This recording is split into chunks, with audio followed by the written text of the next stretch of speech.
لیلۃ القدر، انا انزلناہ فی لیلۃ القدر وما ادراک ما لیلۃ القدر لیلۃ القدر خیر من الف شہر تنزل الملائکۃ فیہا باذن ربہم من کل امر سلام ہی حتی مطلع الفجر۔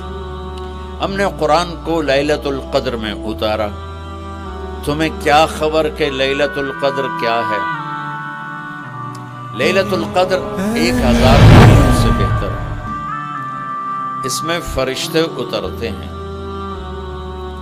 اور یہ صبح تک رہتی ہے۔ لفظ قدر عربی میں اس کا ایک مطلب ہے قیمت، سبحان اللہ۔ تو اللہ نے کہا میں تمہیں بتاؤں، آپ سب تاجر بیٹھے ہو، لیلۃ القدر کی قیمت کیا ہے؟ 1000 مہینوں سے بہتر ہے، 1000 مہینوں سے بہتر ہے۔ اب 1 روپے پر 1000 نفع لے سکتے ہیں؟ دنیا میں کوئی ایسا کاروبار ہے؟ جو ہیروئن بیچتے ہیں وہ بھی نہیں لے سکتے۔ اور میرا اللہ کہہ رہا ہے 1 رات 1000 مہینے، یعنی کوئی 82-83 سال۔ یہ تو آ گیا پہلا قدر۔ دوسرا اس کا مطلب ہے تنگ پڑ جانا، تنگ پڑ فقدر علیہ رزقہ۔ تو تنزل الملائکۃ فیہا، تنزل الملائکۃ والروح فیہا، کہ اس رات اتنے فرشتے اترتے ہیں کہ زمین تنگ پڑ جاتی ہے، سبحان اللہ، اتنے فرشتے آتے ہیں زمین تنگ پڑ جاتی ہے۔ تیسرا مطلب ہے قدر، مقدار کو، تو اللہ تعالیٰ نے اس کا آخری مطلب بھی بتایا، سلام ہی حتی مطلع الفجر، کہ یہ فجر کی نماز تک، فجر کی اذان تک یہ رہتی ہے۔ 3 مطلب ہیں قدر کے، تینوں اللہ نے قرآن میں کور کیے۔ قیمت کیا ہے؟ 1000 مہینوں سے بہتر۔ تنگی کیا ہے؟ فرشتوں سے زمین بھر جاتی ہے۔ مقدار کیا ہے؟ صبح صادق۔ لیلۃ القدر 27 کی نہیں ہوتی، 21، 23، 25، 27، 29۔ اب یہ 5 راتیں جاگنے چھٹ، آپ لوگ تو ویسے رات کے بادشاہ ہو، جاگ لو۔ تو لیلۃ القدر مسجد میں نہ گزارو، گھر میں گزارو۔ یہ مسجدوں میں اشتہار لگ جاتے ہیں، فلاں کے ساتھ شب قدر گزاریں، فلاں حضرت کے ساتھ شب قدر گزاریں، پھر ادھر کوئی صلاۃ تسبیح پڑھ رہا ہے باجماعت، عورتیں صلاۃ تسبیح کی جماعت کرا رہی ہیں، اور پتہ نہیں اور کتنی عجیب و غریب قسم کی عبادات شروع ہو جاتی۔ یہ نفلی عبادت ہے، میرے نبی گھر میں پڑھتے تھے۔ آپ نے اشراق کے سوا ہر نفل گھر پڑھا، ہر سنت گھر میں پڑھی، تو آپ لیلۃ القدر کو یہ مستورات بھی آپ بھی اکٹھے ہو کے نہیں منانا، الگ الگ مصلی بچھا کر اپنے اللہ سے رونا دھونا کرو، اپنے اللہ کو منانا کرو، میں بھی کروں، آپ بھی کریں۔ نوافل کی جیسے ابھی شب برات گزری تو اشتہار تھے، میں جا رہا تھا ادھر غلام آباد میں ایک جنازہ ہو گیا تھا، تو اشتہار فلاں حضرت کے ساتھ شب برات گزاریں، فلاں مسجد میں شب برات گزاریں، فلاں جگہ شب برات گزاریں۔ بھائی وہ گھر میں منانے کی ہے، مسجد میں نہیں۔ میرے نبی نے نفلوں کو تنہائی میں ادا کیا، فرض کو مجمع میں ادا کیا۔ لیلۃ القدر میں جاگنا نفل ہے، اور پھر جب اکٹھے ہو جائیں گے لوگ اور عورتیں تو پھر ساتھ غیبت بھی چلے گی، اور ایک غیبت کا بول ساری رات کو اڑا کے رکھ دے گا۔ مردوں یا عورت اکٹھے ہو جائیں، غیبت سے تو بچتے نہیں، نہ ہی رک سکتے ہم۔ سندھ سے ہم بائی روڈ آ رہے تھے، کراچی سے بائی روڈ جماعت تھی، تو وہ راستے میں بڑی غیبت کریں، نوجوان تھے سارے نئے نئے، میں چپ کر کے سنتا رہا۔ جب کوئی 2 دن گزر گئے نا، تو ہمارے پاس بڑی وین تھی، میں نے کہا بچوں ایک نصیحت کرتا ہوں، غیبت نہ کیا کرو، مذاق کرو، ہنسا کرو، کھیڑا کرو، غیبت نہ کرو۔ تھوڑی سی میں نے اس پہ بات کی تو بڑے متاثر ہوئے، کہا جی ٹھیک ہے انشاءاللہ آئندہ بالکل نہیں کریں۔ کوئی آدھا گھنٹہ گاڑی میں سناٹا رہا، آدھے گھنٹے کے بعد ایک بولے مولانا یہ غیبت نہ کری تو پھر گلاں کی کریے۔ یہ میرا کلچر ہے. لہٰذا عورتیں عبادت کے لیے بھی اکٹھی ہوں گی تو غیبت شروع ہوگی، مرد مسجد میں اکٹھے ہوں گے وقت ضائع ہوگا، غیبت شروع ہوگی. میرے بھائی بہنوں، ہر نفل کو گھر میں گزار، اپنے گھر کو بابرکت بناؤ، اپنے گھروں میں نفل پڑھو، تلاوت کرو، ذکر کرو. صرف اشراق کے نفل میرے نبی مسجد میں پڑھتے تھے 2 رکعت، باقی ہر نفل آپ نے مسجد میں ادا کی. تو یہ چند چیزیں رمضان کے متعلق میں نے عرض کی ہیں. اب ایک بڑی اہم بات میں آپ کے سامنے عرض کرنا چاہتا ہوں. رمضان کی دولت کسے ملے گی؟ رمضان کی برکات کس سے ملیں گی اور کون محروم ہو جائے گا؟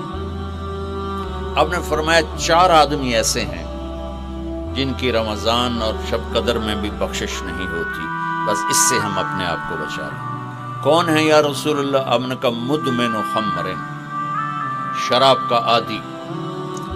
کبھی کوئی پی لے توبہ کر لے،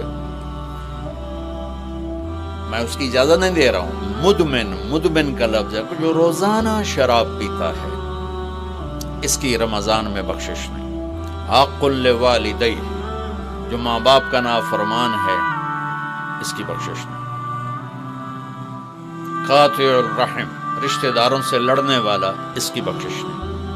المشاحن، دل میں بغض رکھنے والا، اس کی بخشش نہیں. ہر وہ چیز جو میرے آپ کے لیے نقصان دہ اللہ نے حرام کر دی، ہر وہ چیز جو میرے آپ کے لیے مفید ہے اللہ نے حلال کر دی. سود حرام کر دیا. ہمارے پاکستان کی معیشت نہیں، پوری دنیا کی معیشت ڈوبی پڑی، سارے ملک قرضوں پہ چل رہے ہیں. سود نے پوری دنیا کو تباہ کر دیا. تو میرے اللہ تعالیٰ نے، آپ دیکھتے نہیں، میرا اللہ کہتا ہے فَأَذَنُوا بِحَرْبٍ مِّنَ اللَّهِ وَرَسُولِهِ، اگر سود نہیں چھوڑو گے تو میرے اور میرے رسول مل کر تمہارے خلاف جنگ کریں گے. تو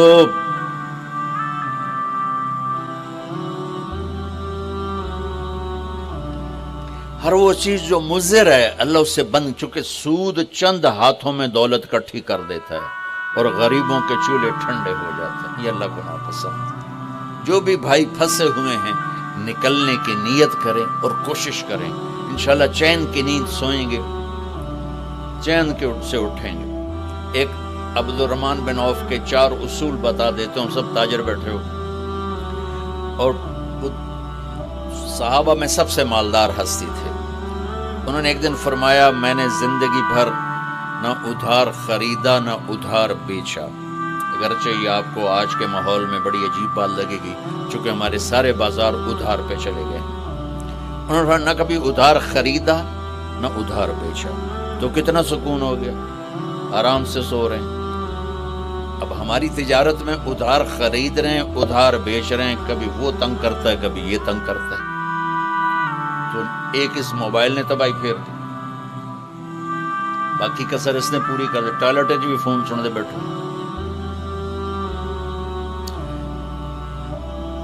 کبھی سٹاک نہیں کیا مال کو، کبھی سٹاک نہیں کیا، جو ہی نفع ملا فوراً بیچ دیا.